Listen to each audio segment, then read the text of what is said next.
Whoa, this is the season of celebration, and we are celebrating fashion in Africa and the diaspora. And we'll also be celebrating the way we dance. Yes, dance. Today on Sight and Sound, you'll be experiencing two unique dance presentations. I'm Mecha Isaac Moses, proudly dressed by Queen Ahneva. Yeah, and I'm in Neka. So hang on for a close encounter with our designer of the day, Queen Ahneva, the creative director of Waerable Art Collection. And that's our feature segment. Stay with us. So go away.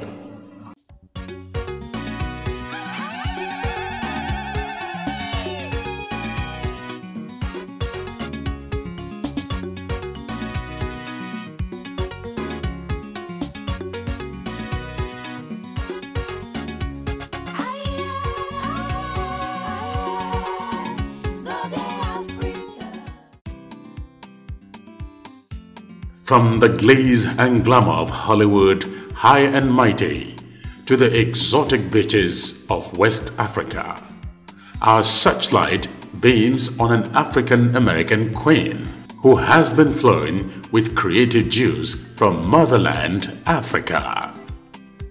Having heard so much about her in the United States, we decided to track her down to the grand opening of her new outlet in Lagos, Nigeria. Aye, aye, aye, aye.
And we are here with Queen Ahneva.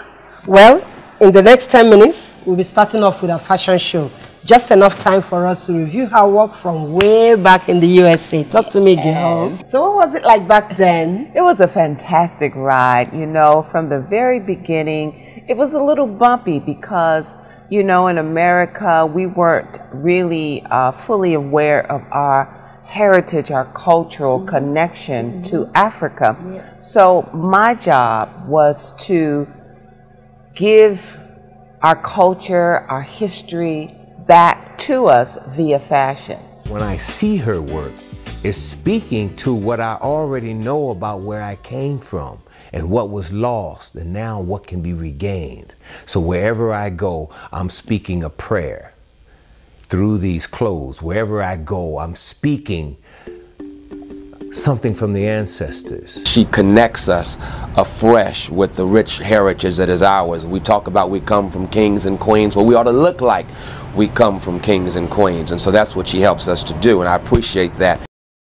So because Nike was always bringing me indigenous textiles from Nigeria, I was able to create fabulous fashion using the textiles of the homeland. So I was able to expose people to high fashion Africa like they had never seen before. So it became more palatable, you know, because before they just saw lions, tigers, and elephants. Yeah. So they didn't understand that Africa had such a rich heritage. The hand wovens, the ashoke, the akwete, the indigo, the tie-dye, the batik, and I used them all. So it was an experience for everyone that wore my fashion, that saw the fashion shows. I was on a cruise ship doing a fashion show for 10 years. I was on tour with the African American women on tour for 10 years, and it was all about showing and teaching about Africa's heritage, our legacy, our connection to the homeland. Oh, that's great. Now, what fascinates me also is the fact that you've kind of like costumed the high and mighty in Hollywood, and also presidents. Yes, right? I was able Talk to. to me some of those. Who Yes. are some of those you... Well, first of all, I did quite a few women in the U.S. Congress. Congresswoman Diane Watson, Cynthia McKinney, Maxine Waters. I mean, the list goes on and on. This particular suit I'm wearing today is the one that I was sworn in to the United States Congress in, and people noticed it. And someone casually said to me, well, it just appears that you're not wearing the gray or black, which is traditional here. I said, no, I'm wearing color. And you will too. I didn't say that. But now everyone, all the women, are wearing color, because there's something about capturing you in color that expands your persona. When you walk into Ahneva's shop, you have a sense that there have been a lot of dignitaries walking across those thresholds. There are photographs of leaders and both men and women coming in to buy from her. I know that when President Rawlings and his wife were here from Ghana a number of years ago, Mrs. Rawlings bought one of Ahneva's dresses. And I think that she is sought after. She's very well known. Her work is very well known, and I think it is, if someone says Afrocentric African couture, I think everyone thinks of Ahneva. But Hollywood, Hollywood, Alfred Woodard, Angela Bassett, Stevie Wonder, Michael Jackson, the Commodores, Peabo Bryson, Earth, Wind and Fire, Quincy Jones, Sidney Poitier, Nancy Wilson. I mean, the list just goes on and I can't even remember. All of my clients, once they found me, once they wore the cultural couture, they didn't turn back. They wanted more and more and more. When you wear Ahneva's clothing, you must, yes, this sense of regalness is built into the fabric, built into the design. You must stand erect, you must hold yourself proud and embody this king and queenly heritage that is our birthright, that is who we are. Hey ladies, the models are here and the guests are ready. So, let's hit the runway. Aye, aye, aye, aye.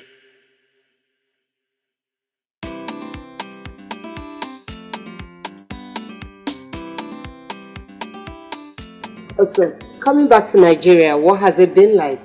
It's been amazing. I love being in Nigeria. When I first came to Nigeria, the moment that I stepped on the last step coming off the plane, I prostrated and kissed the ground.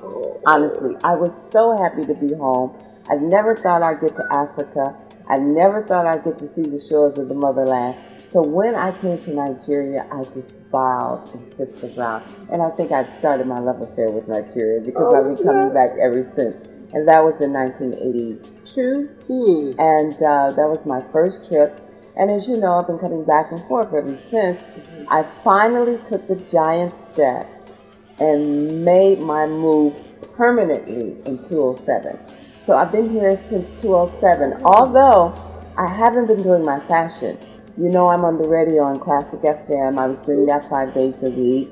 I did a little television. I did the program Echoes, which is a soap opera that Mr. Steve Ojo had me to become a part of, which was amazing. I did like 32 episodes. Wow. Had fun with that. Then I became the MD of Quintessentially, which is a luxury lifestyle company. Did that. And, you know, I've just been enjoying myself. You know, I've been doing fashion in the United States for over 20 plus years. Yeah. So when I came off, I don't want to do fashion. But then you found yourself getting right back to it again. I tell you, you know, seeing Africa, seeing the rich culture, the heritage, the fabrics. I'm in an art gallery where there's nothing but textile artisans, beautiful artists. And I was like, wow, I have to get back. Yeah. And Queen Mother Nikkei is always saying, Queen, you have to start your fashion again. You have to start your fashion again. So here I am, taking the giant step. once again, getting back to my fashion, and we've opened up the Waerable Art Gallery here inside Nikkei Art Gallery. And so what I'm trying to promote here is indigenous textiles mostly. As you can see, the tie-dye, these are all fabrics that are made. We bring the silk, and then our artists actually hand make the silk. You see it all around, nothing but beautiful silk, nothing but beautiful fabrics that are handmade. So the fabrics in themselves are art. And then for me to take it and make clothing with it, it's wearable art. I like the mix of all the silk and the ashoike and the adire. It was very nice. Batik, very nice. I love her jumpsuits. I love the jackets.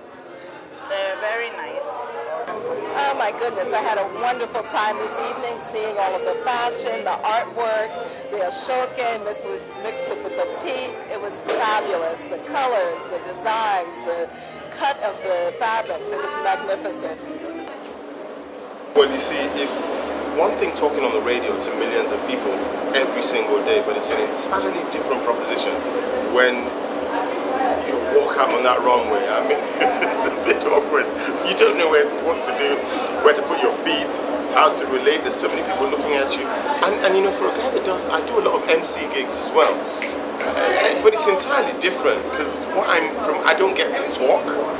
I mean, if I'm talking, I can have some control over the people I'm talking to. But when you're just looking at my clothes and I don't get to open my mouth, that's an entirely different. It's scary. But I think the clothes speak for themselves. There's a lot of creativity and art that has gone into it, and this isn't something that that we're that good at in this part of the world. But it's fantastic. I mean, Queen has she's taken this to another level. It's a passion of hers, and you can tell with each piece that you saw out there tonight. You can see Queen in it. Ooh, and on that note, I think I want to go over to your cafe, the Gallery Cafe. I need to get me some pastries. I've got some wonderful homemade carrot cake that you are going to love. Okay. You know? So come on over. Let's have some cafe. Well, we'll be right back at here. So Ahneva, what's your take on the future of African fashion? The future of African fashion? Yeah, especially the commercial aspect of it. Well, you know what? Everybody is focused on Africa. If you look at the runways today, it's all Inspire Africa. It's all ethnic. It's all African-centered. I think Africa is becoming the first world like we used to be. Not the third world, the first world, because Africa gave it all to the world. We gave hand-woven, beading, dyeing, embroidery, all the master sciences that have evolved the entire fashion industry started first right in Africa. And so it's like a circle. Where it starts, it finishes. And we are going to finish big. Africa is going to be in its rightful position. We are breaking all boundaries. And African fashion is going to be number one. Goge. Goge. Goge. Goge. Goge. Goge. Africa. Africa. Africa. Africa. Africa. Africa. Africa. Africa. Africa. Africa. Africa. Is all the thing I want to hear. It's the only thing I want to say. Goge Africa is for Africa and is about Africa. Goge Africa for Africa.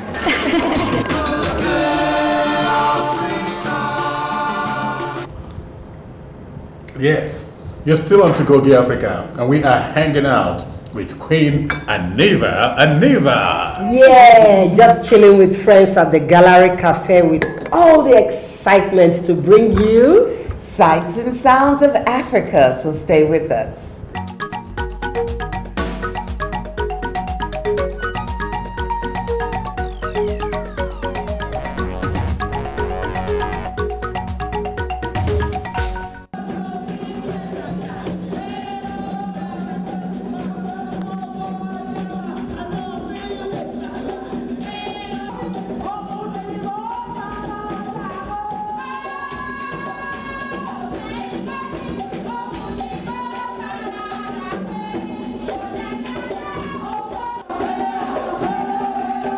Dance is a medium of expression that dates back to many centuries ago.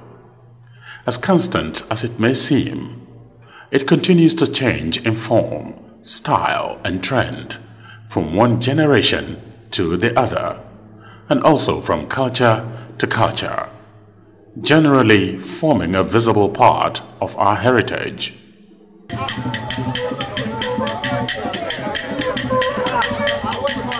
Watch the way dancers roll their shoulders in tight circles, causing their chest muscles to flex rapidly.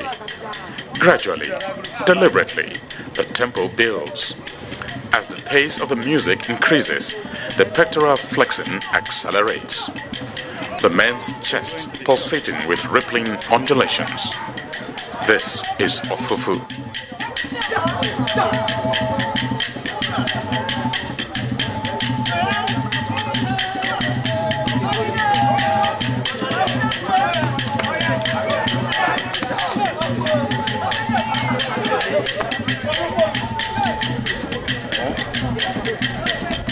When you go to war, before they regard you as a full-grown man, you must have got a head. So it was a marker of achievement. So when you come back from war successfully and you're carrying your head, you will then show this head to your people with a joyful dance. Now, in the modern Ohafia, yes, is it still like I must tell you, we don't do all that. The Ohafia is the blessed place now. You see, somehow we've been conquered. Somehow I mean, there's a new Ohafia now. We've accepted Christ, we've accepted the Bible and all that. While some dance with their head, shoulder, waist, legs, some may choose to beat their chest or even create a definite style of their own based on their history, belief, and practice.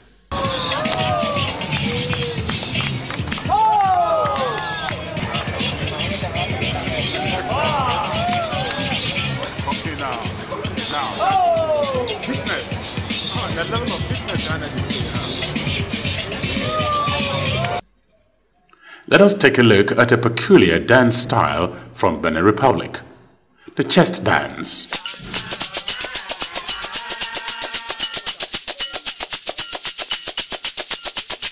As you may have noticed, the main sound for this dance comes from the rhythmic beating of the chest.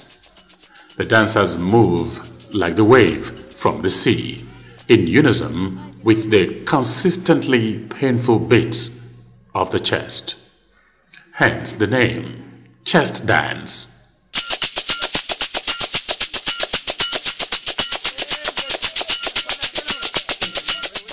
Over time, the chest develops some visible black patch around the constantly hit area, a mark that spots you out as a veteran. As easy as it may look, it takes a lot of energy and physical fitness to come through with this. And a good chest dancer is a pride of the entire community.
Hi, my name's Hakeem K. Kazim, and I just want to say that you are watching me live on Goge Africa. Viva! So if you're traveling this season, here are some safety tips for you.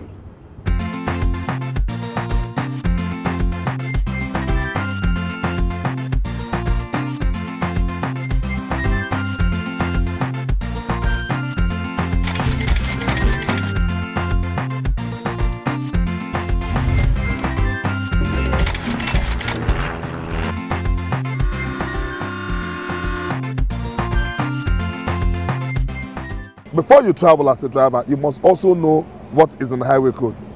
What the law says, you must be able to interpret the signs and the road markings.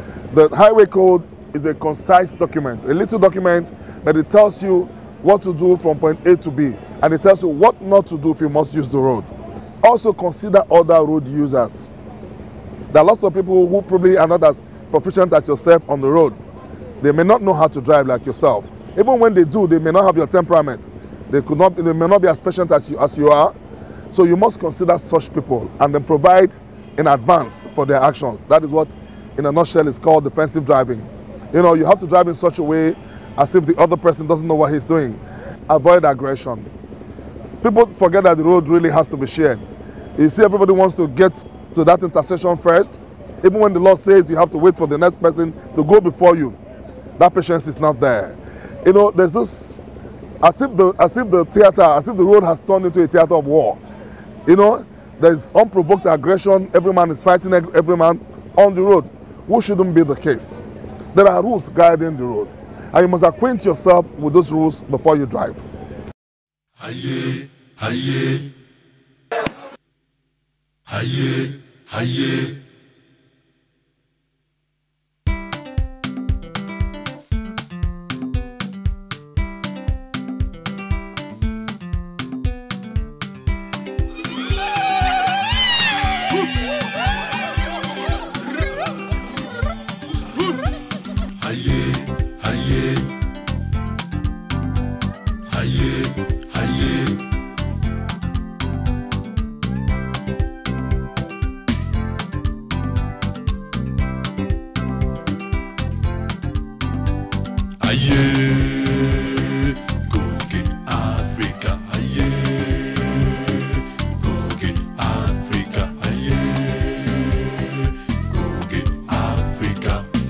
Uza wa Goge, uza wa Goge, uza wa Goge, uza wa Goge.